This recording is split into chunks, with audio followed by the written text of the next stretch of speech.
That's what we're all waiting for. Sometimes you think, let it come soon then. The better, the sooner the better. Okay. So what I want to do now is just to allow a few minutes for people to, all sorts of thoughts might have come up for you, observations, questions. I can't guarantee to answer all the questions. This is just a hobby of mine. It's not what I mainly do. The floor is open for anyone who wants to make an observation, talk about something they've read. At the end, I do have some interesting articles here from different books. If you want to have a look at those as you go out, you're most welcome. But anyway, the floor's open. So, anybody? Yes, Alan? I think it was on Tuesday evening. I watched a little program on RT channel, a guy by the name the Kaiser Report. Oh yeah, I've heard about that. And him and his colleague were discussing this robotic journalists called Quill.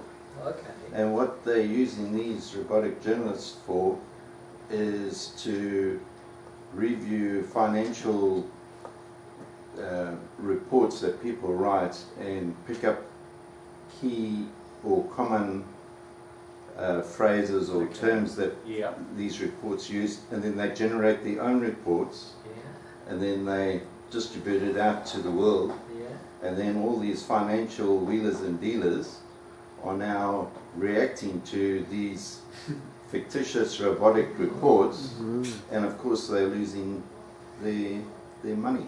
Isn't that scary? But I can really see that happen. Because of course now at university, if you submit an essay, they now all have material that scans all your essays, and that's what it does. It looks for phrases, and it's got a huge store of stuff, and it tells you straight away that that's copied from something. So more and more, our world, another illustration of this, is being dominated by technology. I can recall talking to a guy who was a reporter, and I was saying to him, look, in these big newspapers now, we get spelling mistakes and grammar mistakes, and I said, but, how come? And he said, well, none of that's done by, most of it's done by computer now. And he said that the other thing is the enormous pressure on it. He said, when I started as a young cub reporter, you had to turn in 2 stories a week. Now you expected to turn in 2 or 3 a day. And he said, you have to churn it out as fast as anything. So you're looking on the computers, you're taking stuff down, you're rushing stuff, and the big thing is you've got to get it out there as fast as you can. And that's a huge change. Yeah, I think that's a very valid observation. Anybody else got something want to put in? Yes, Phil. I was just thinking how you were saying the inverted pyramid, and there's going to be lots of older people. I suppose there are 2 things. I suppose the first thing is, well, maybe if technology enables people to have better health and live longer, will they actually be virile longer? Well, I suspect so. I mean, people now are running marathons and doing quite active things right in their 70s and 80s. So it will make people more active. Yes, it will. And I was just thinking that perhaps maybe at the same time with all of this, they're inventing robots that do more and more stuff. Do you think maybe there'll be some sort of move to have robots fill the gap of... Oh, that's already happening. In the sense that already in many, many industries, lots of things that used to be done by ordinary people are now done by robots. And that will increase. More and more that will be happening, and it's just part of the reality. But that will also cause big social problems, because if you talk to any woman whose husband is retired and now living at home, and how terrible it is because they can't fill in their day and they get all crotchety, and because they're not working they don't know what to do, and they become surly and they don't know how to fill in their time, and it's a major problem because our life is so geared to work and long-term work. Once people stop working, they're not sure what to do. And how will you actually then work out incomes if, for example, we only need 20 hours of manual work by every person to work during the week? If, for example, we still use the same system of payment, let's say you were getting, let's say the wages be, I'll just say $15 an hour, which is now a very low wage, you'd be getting less than it actually costs to have the food to make a full week. So it's going to cause huge, huge adjustments. We will tackle them as they arise, but there are going to be enormous issues involved with this film. Any other thoughts? Because I remember there was that ad, I think, nationalist, they're going to put the prisoners to a 40-hour work week. Oh, yes, yeah. And I put a comment somewhere on Facebook says, well, I wish I had a 40-hour work week. Because, Labour Day was a celebration of the 40-hour work week, but so many people are working far longer than that. Yes, yeah. That was one of the things that hit me when I went to the United States last time and we were talking about work. And they were saying that, in fact, one of the statistics is that most people now are working longer hours than they were in the 1970s. Professional people now, it's quite common for doctors and lawyers, for professional people to be working 60, 70 plus hours a week. That's very, very common. So technology was meant to remove work, and somehow it seems to have generated more work. Now, it's interesting how this has actually happened, but it has happened. But you've got lots of people who haven't got any work. So again, somehow the social control of what we're doing has run away with what is the ideal. Yeah. Any other thoughts or questions? Yeah. Brian, Father, have you done any research on whether all this technology and extra length in life, has it made us happier? Oh no, there are fascinating things on that. It's actually a science. It's called Greek word again. When I was doing moral theology, studied this. No, in fact, the interesting surveys show that the places in the world that indicate the highest level of happiness tend to be much more underdeveloped places.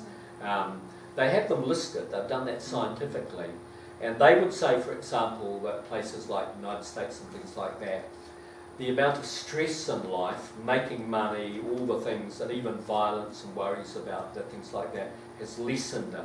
So I think, if I remember rightly, the happiest place in the world, when I last saw a list, this was the happiest place in the world. Anybody got people now? Nigeria, is it? Bhutan. Okay. Do you know where Bhutan is? Next to Nepal.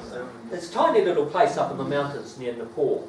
And for various reasons, they set out, instead of having GDP, gross development index, they have a gross happiness index, and they measure the happiness of people, and that's what they aim for. They want to have the happiest thing you can have. So there's not incredibly wealthy people there, but there's not very incredibly poor people there, and they can do it because it's small, it's self-contained, and they can regulate a lot of their own conditions. But that was measured as the happiest place in the world. Reminds me of a thing, though, isn't it? Big one? I guess it's a subjective thing. Oh, it is. But they do have measurements. Happiness is a very difficult. It is very, very difficult, and that's what's difficult. But it does remind me of this story. Again, it's not meant to be anti-American, but it's about American attitudes. It's about a guy who'd worked incredibly hard all his life and had built up this great industry in the southern parts of the United States. And about the 70s, he was able to finally take a break, and he and his wife decided to go on a holiday. But he didn't want to spend too much money because he'd worked so hard to get it, so he went down to Mexico. And he's walking around there, and he sees Diego just lying by the side of a hut. And he says, well, what are you doing there? Why aren't you working? He said, oh, why should I work? And he said, well, if you work, you could get a good wage. And he said, well, why would I want to do that for? And he said, well, you'd be able to make your own firm and develop things and have lots of products. And Diego said, well, why would I want to do that? He said, well, you'd be respected, you'd be able to build up a huge company, people would respect you, you get into a very prominent, important position. And Diego said, well, I don't know if I want to do that. And the guy said, well, then you could retire, enjoy life, and sit in the sun. He said, that's what I'm doing now. Okay, that's a good point, Lots of people in the Western world, where we do put ourselves, the levels of stress of people is very, very high. Sorry, I can go on. The other thing is military robots. Oh yeah. We're now replacing man, That's where right. man has the fear to fight against man. Extraordinary, isn't it? Now these military robots, these drones. Drones, yeah. They're becoming very significant, aren't they? Technological warfare, which again scares me, like how... One of the things I thought today as I was walking along, by various conventions, there's certain armaments that we're not meant to produce or use, like chemical things. Now, more and more, I can see people being pushed to the limits. I thought, what would stop a country... Now, I'm thinking about Ebola virus, which we don't have any solution to. What would stop a group getting Ebola virus, concentrating it, putting it into small shells and missiles, and launching it over huge cities just to break? Once it got into huge cities, it wouldn't take long before hospitals couldn't cope. There'd be so many people dying, you could wipe out vast areas of human race. And I thought, that's a scary thought.